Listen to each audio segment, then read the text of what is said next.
The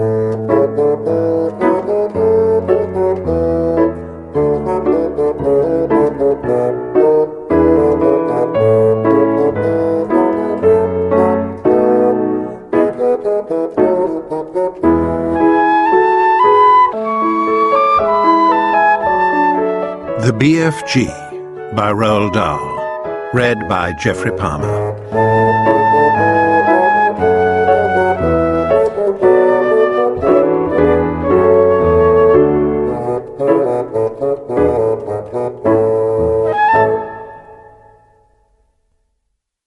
Sophie couldn't sleep. A brilliant moonbeam was slanting through a gap in the curtains. It was shining right onto her pillow.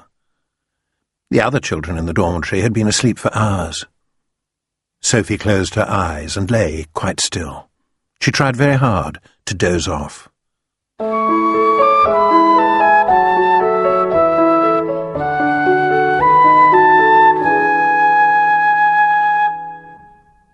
It was no good.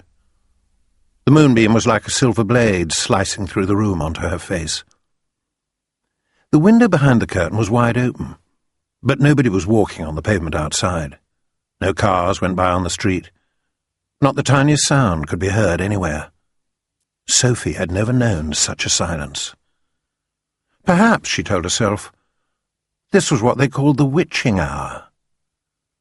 The witching hour, somebody had once whispered to her, was a special moment in the middle of the night when every child and every grown-up was in a deep, deep sleep, and all the dark things came out from hiding and had the world to themselves.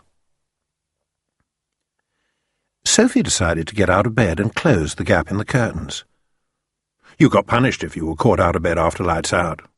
Even if you said you had to go to the lavatory, that was not accepted as an excuse, and they punished you just the same. But there was no one about now. Sophie was sure of that. She reached out for her glasses that lay on the chair beside her bed. They had steel rims and very thick lenses, and she could hardly see a thing without them. She put them on. Then she slipped out of bed and tiptoed over to the window. When she reached the curtains, Sophie hesitated. She longed to duck underneath them and lean out of the window, to see what the world looked like now that the witching hour was at hand. The longing to look out became so strong, she couldn't resist it. Quickly, she ducked under the curtains and leaned out of the window. In the silvery moonlight, the village street she knew so well seemed completely different. Everything was pale and ghostly and milky white. Across the road she could see Mrs. Rance's shop, where you bought buttons and wool and bits of elastic. It didn't look real. Sophie allowed her eye to travel further and further down the street. Suddenly she froze. There was something coming up the street on the opposite side. It was something black, something tall and black, something very tall and very black and very thin. It wasn't a human. It was 4 times as tall as the tallest human. It was so tall its head was higher than the upstairs windows of the houses. Sophie opened her mouth to scream, but no sound came out. Her throat, like her whole body, was frozen with fright. This was the witching hour, all right. The tall black figure was coming her way. It was keeping very close to the houses across the street, hiding in the shadowy places where there was no moonlight. On and on it came, nearer and nearer. But it was moving in spurts. It would stop, then it would move on, then it would stop again. But what on earth was it doing? It was stopping in front of each house. It would stop and peer into the upstairs window of each house in the street. It actually had to bend down to peer into the upstairs window. That's how tall it was. It was much closer now, and Sophie could see it more clearly. Looking at it carefully, she decided it had to be some kind of person. Obviously, it wasn't a human, but it was definitely a person. A giant person, perhaps. Sophie stared hard across the misty moonlit street.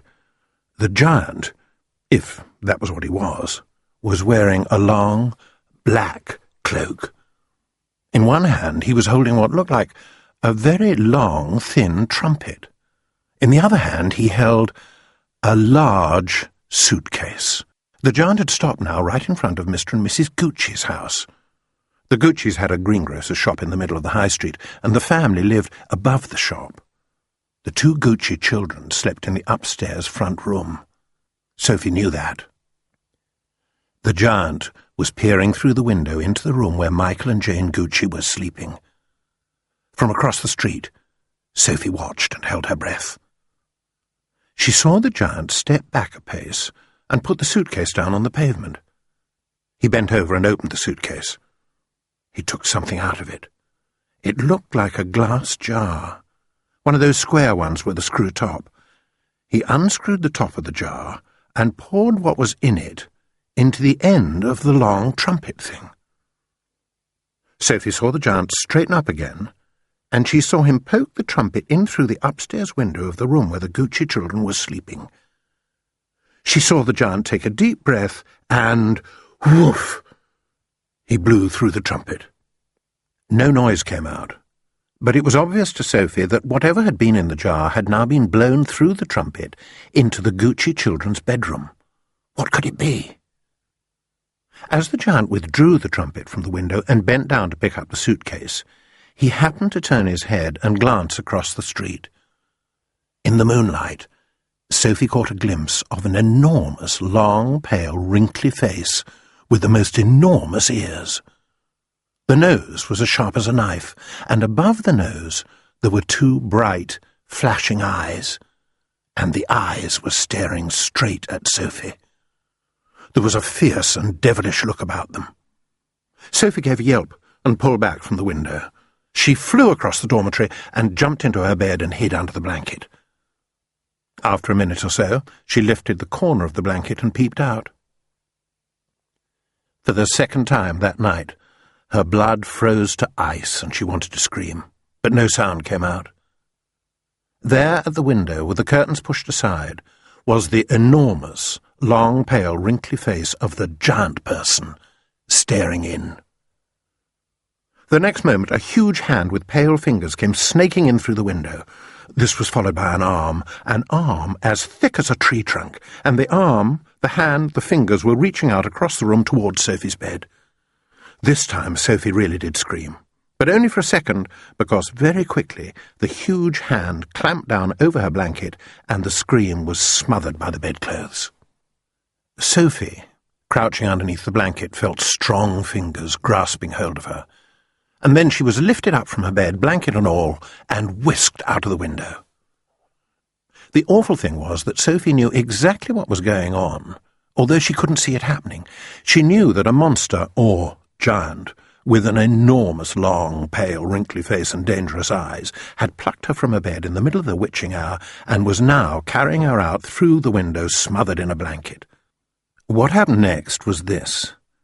When the giant had got Sophie outside, he arranged the blanket so that he could grasp all four corners of it at once in one of his huge hands, with Sophie imprisoned inside. In the other hand, he seized the suitcase and the long trumpet thing, and off he ran. Sophie, by squirming around inside the blanket, managed to push the top of her head out through a little gap just below the giant's hand. She stared around her. She saw the village houses rushing by on both sides. The giant was sprinting down the high street. He was running so fast his black cloak was streaming out behind him like the wings of a bird. Out of the village he ran, and soon they were racing across the moonlit fields. Over the fields and hedges and rivers they went, and after a while a frightening thought came into Sophie's head. "The giant is running fast," she told herself, "because he is hungry and he wants to get home as quickly as possible, and then he'll have me for breakfast."